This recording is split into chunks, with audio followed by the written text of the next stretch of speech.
அன்பு தமிழ் சொந்தங்கள் அனைவருக்கும் வணக்கம். இந்த காணொலி இருக்குன்னு சொல்லி பார்த்தீங்கன்னா, கடந்த 17ஆம் தேதி பீகார் மாநிலத்தில் உள்ள போஜ்பூருங்கிற மாவட்டத்தில் பரத் திவாரிங்கிற 28 வயசுலேருந்து 30 வயசு மதிக்கிறதுக்கு ஒரு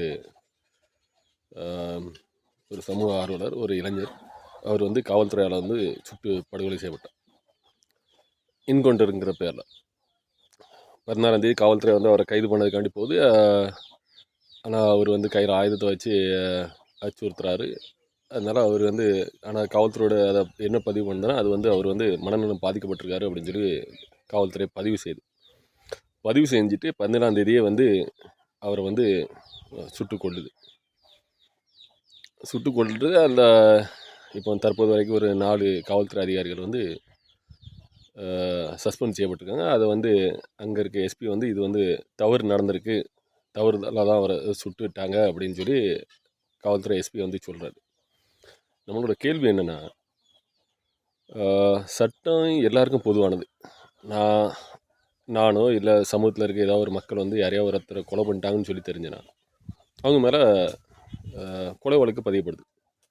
ஆனால் அரசு பொதுமக்களை பாதுகாக்க வேண்டிய காவல்துறை அதிகாரிகள் அவங்க இந்த மக்களை கொன்னாலோ இல்லை அவங்கள மானபங்கப்படுத்தினாலோ இல்லை ஏதோ ஒரு இடத்துல மக்களுக்கு அச்சுறுத்தல் ஏற்படுத்தினாலோ அவங்க மேலேயே அந்த வழக்கை பதிவு பண்ணுறதில்ல. அவங்க வெறும் சஸ்பெண்டுங்கிற பேரில் அவங்கள தற்காத்துட்ருங்க. அவங்க மேலே எந்த ஒரு நடவடிக்கையும் இல்லை.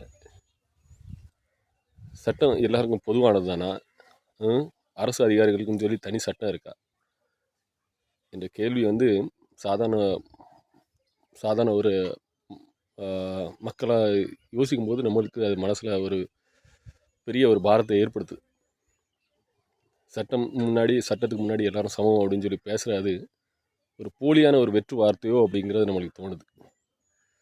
அவருக்கு அந்த சுட்டு கொல்லப்பட்ட பரத் திவாரிக்கு நியாயம் கிடைக்கணும்னு சொல்லி விரும்புகிறேன்.